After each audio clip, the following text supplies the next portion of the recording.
T-Pain just walked away with a reported $100 million after selling his music catalog. The same man who once struggled to buy his kids Burger King suddenly has 9 figures in the bank. So how is he really living now, in the most luxurious way possible? Let me catch you up. Let's start with the number, because it's the one everybody's repeating. On Club Shay, sitting across from Shannon Sharpe, T-Pain laid it out plain. The amount of money they gave him for his catalog, he said, would literally have taken him 100 years to make on his own. He'd calculated it. At first, he pushed back, asked why he'd even sell it, until the buyers showed him the math on what he was actually earning per year off that catalog, and told him they'd hand him 100 years worth of that money right there, all at once. He said the calculation wasn't hard once he saw it that way. The buyer was Harborview Equity Partners, and the deal covered his publishing catalog along with select masters. Not his entire recorded output, but a huge chunk of the songs that made him a household name. The deal became public in February, and it included publishing and select master rights. That timing matters because it means the public reveal on Club Shay wasn't the moment the deal happened. It was the moment T-Pain finally sat down and explained it to everyone in his own words, with numbers attached. Now, before we go further, let's talk about what T-Pain actually brought to that negotiating table. This isn't some one-hit guy cashing in on nostalgia. The sale marked a milestone built on over 50 million singles sold, billions of streams, and more than 10 Billboard Hot 100 entries. Across his career, he sold over 50 million singles, racked up billions of streams, and landed more than 10 Billboard Hot 100 charting singles, including records this year celebrating their 20th anniversary. Songs like Buy You a Drink, Shawty Snappin', Bartender with Akon, I'm in Louvre with a Stripper with Mike Jones, Flo Rida's Low and I'm Sprung. That's not a small catalog. That's a chunk of an entire era of radio. Harborview didn't just see dollar signs either. They saw a name that fits their portfolio of legacy artists. Harborview's roster of music catalog acquisitions already included assets from James Fauntleroy, George Benson, Noel Zancanella, Fleetwood Mac's Christine McVie, Pat Benatar, Neil Giraldo, Nelly, Jeremiah, Wiz Khalifa, Kane Brown, and Full Force. Cherise Clark, the company's founder and CEO, put out her own statement welcoming him. She called him a true trailblazer in the music industry, said his artistry and innovative spirit left an indelible mark on modern music, and said the team couldn't wait to collaborate and grow his legacy even further. That's the corporate language. But T-Pain's version of the story, the one he tells on podcasts, is a lot more personal.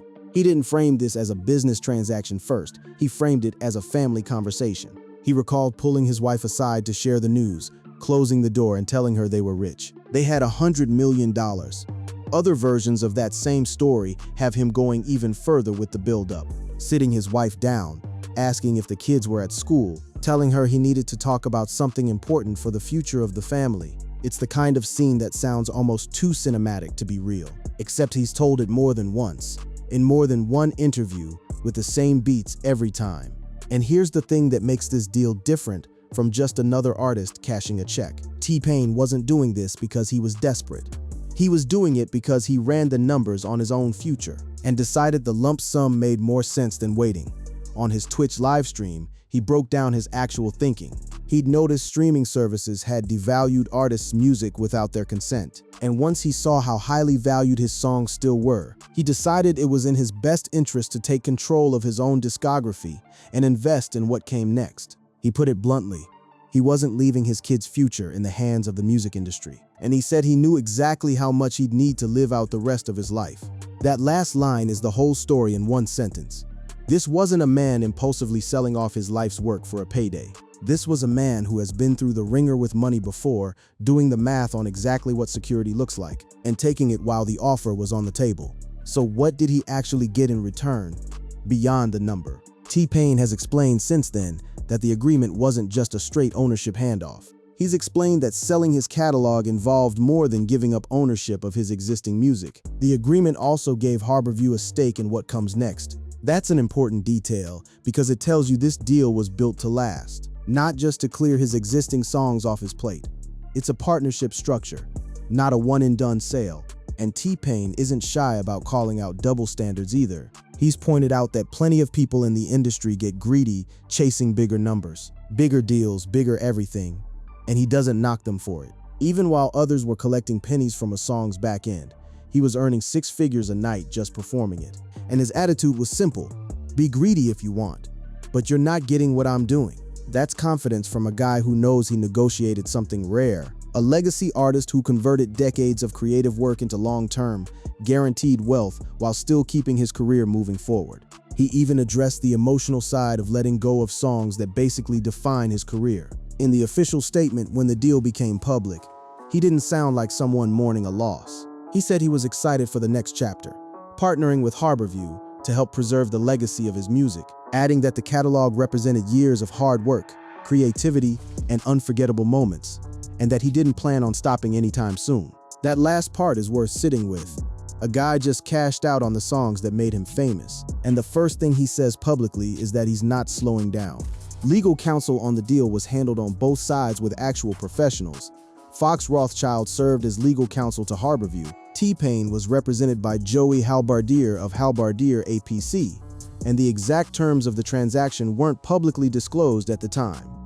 The $100 million figure everybody's quoting now came later, straight from T-Pain's own mouth on that podcast couch, not from a press release. So that's the moment. That's the number.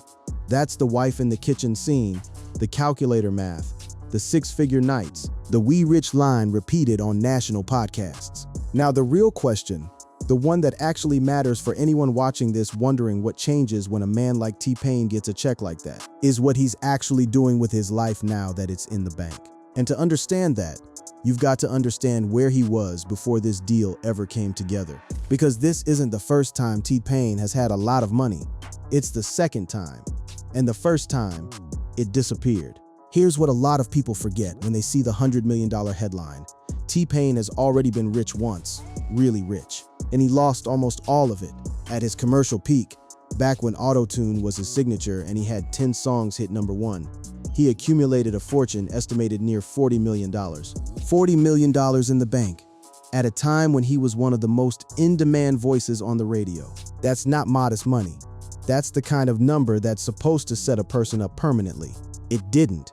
He's been open about exactly how it slipped away, and the stories he tells aren't vague. They're specific, almost painfully so.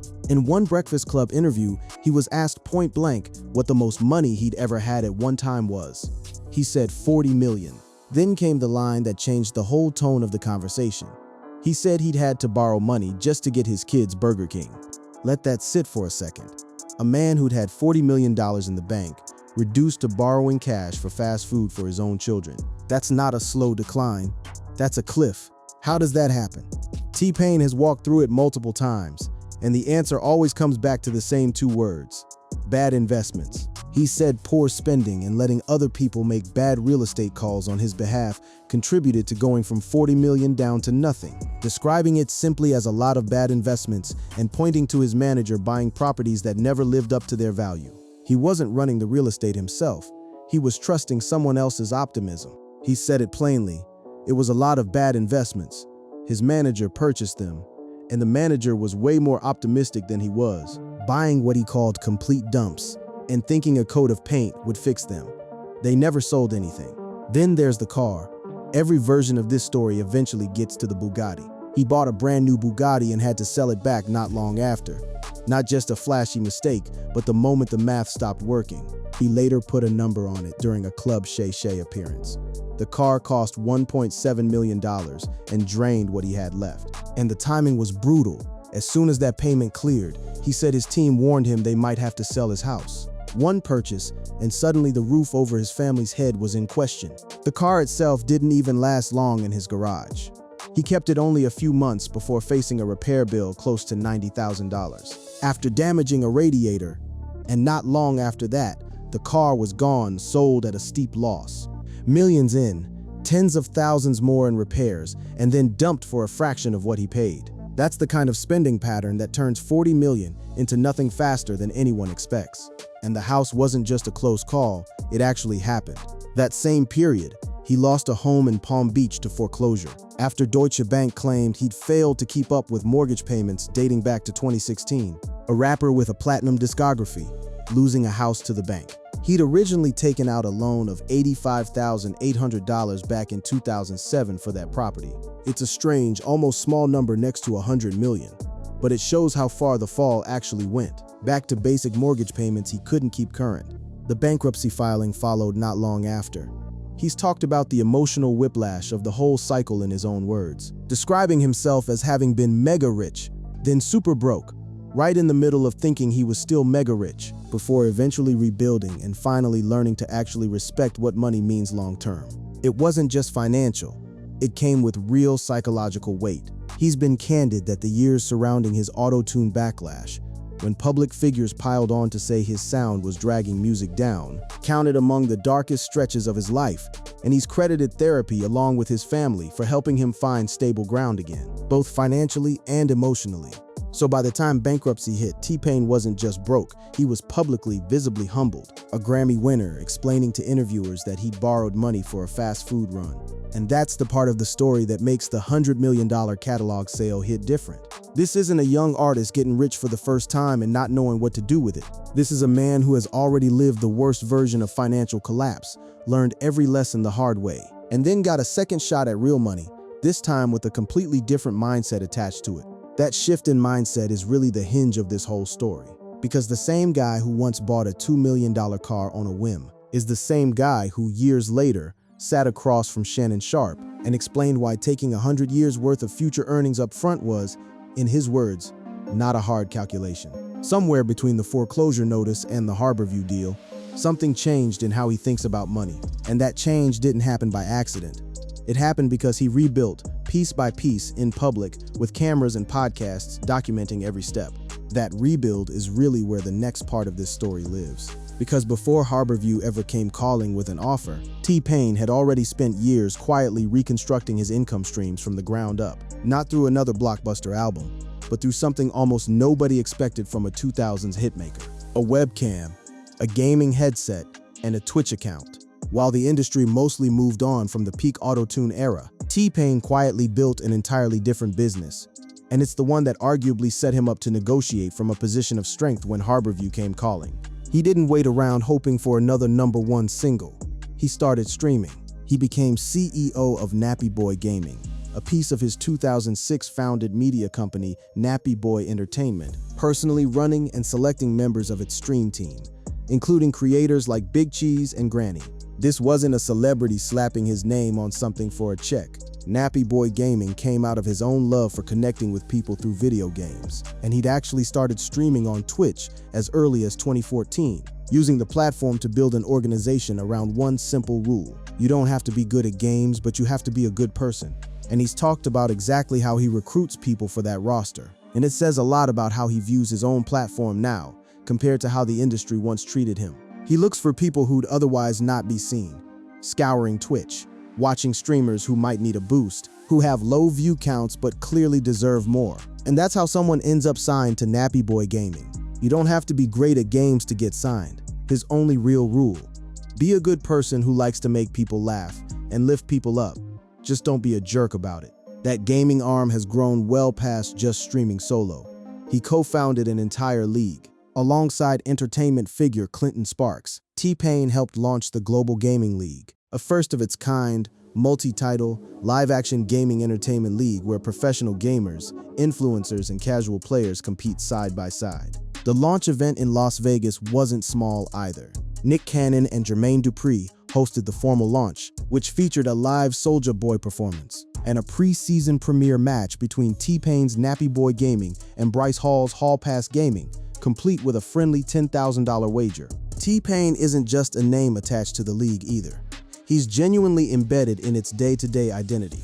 He serves as director of strategy at GGL, working alongside Sparks to push the culture forward in new and inclusive ways. That matters for the story of how he's living now, because it means his daily schedule isn't just studio sessions and tour dates anymore. It's league strategy meetings and team management for a video game competition he helped build from scratch.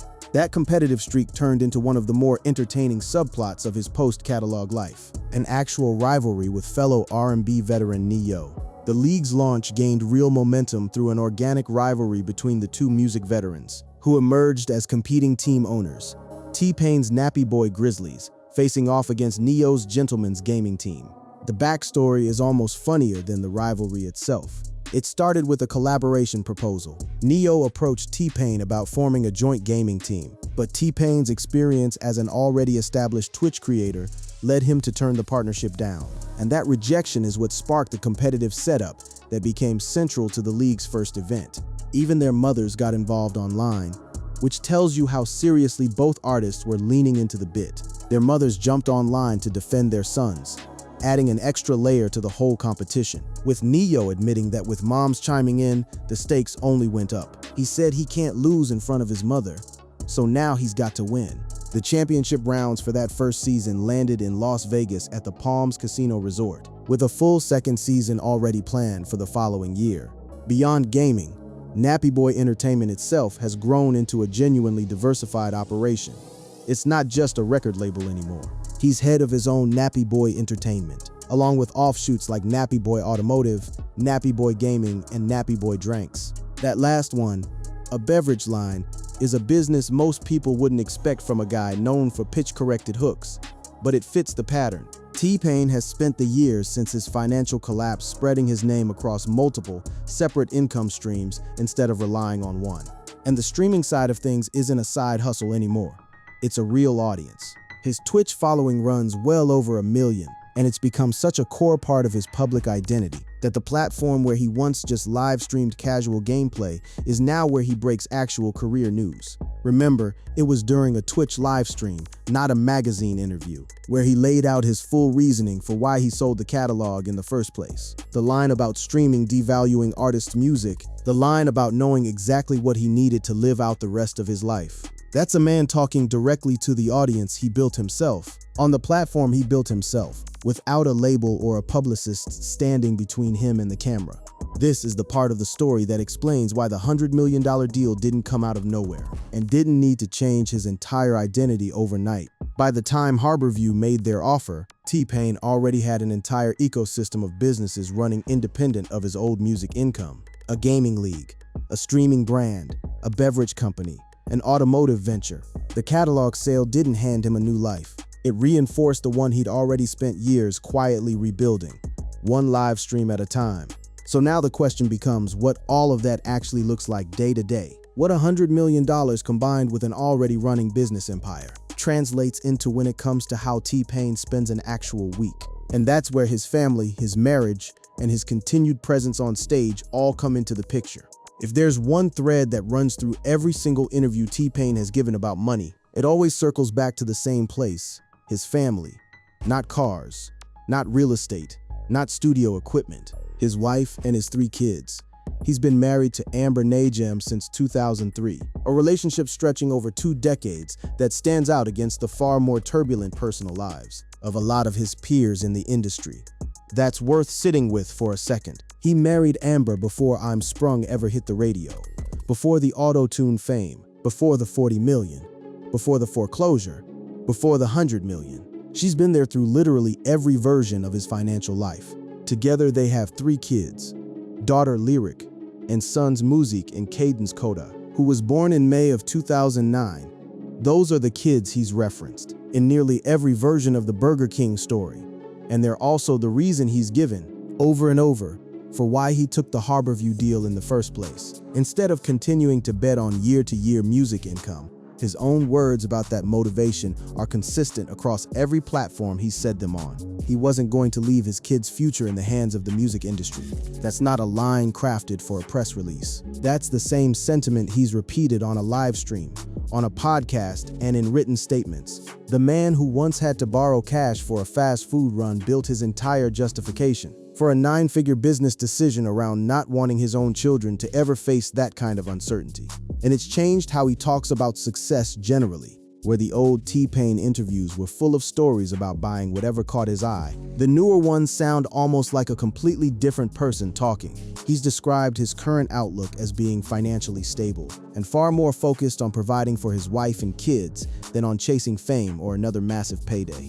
He said he values the freedom to work on his own terms now, and being present for his family in a way he admits he overlooked the first time he had real money. That own terms framing matters, because it explains why he hasn't disappeared from music or performing even after cashing out the catalog. He's still touring. He's still doing shows. And when it comes to older songs like the ones he just sold, he's made a point of noting that he's still the one earning real money performing them live, regardless of who now owns the publishing rights on paper. Selling a catalog doesn't mean stepping off stage. For him, it means the stage money and the catalog money are now two completely separate streams, both still active. He's also stayed visible well outside music entirely, which keeps the Nappy Boy businesses and his own personal brand fresh in front of new audiences who might never have caught him at his chart-topping peak. Winning the first season of a hit masked singing competition a few years back introduced him to an entirely different viewing audience, people who knew nothing about auto-tune backlash or Bugatti stories, just a masked performer with a serious voice. That kind of crossover exposure is part of why his name still carries weight. In rooms that have nothing to do with hip-hop or R&B at all, rooms full of gamers, esports fans, and streaming audiences who found him through Twitch first, and the music catalog second. None of that would matter much if the marriage hadn't held together. Through all the financial chaos in between, a lot of artists who go through a 40 million to zero collapse don't come out the other side with the same spouse, let alone the same house full of kids they started with.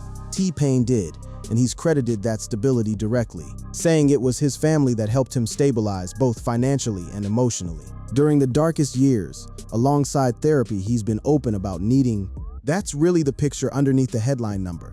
$100 million sounds like a story about business. Harbor View, publishing rights, master recordings, legal counsel, six-figure performance fees. But every time T-Pain has actually sat down to explain why he did the deal, he skips past the business language and goes straight to a closed door, a conversation with his wife, and a sentence about his kid's future.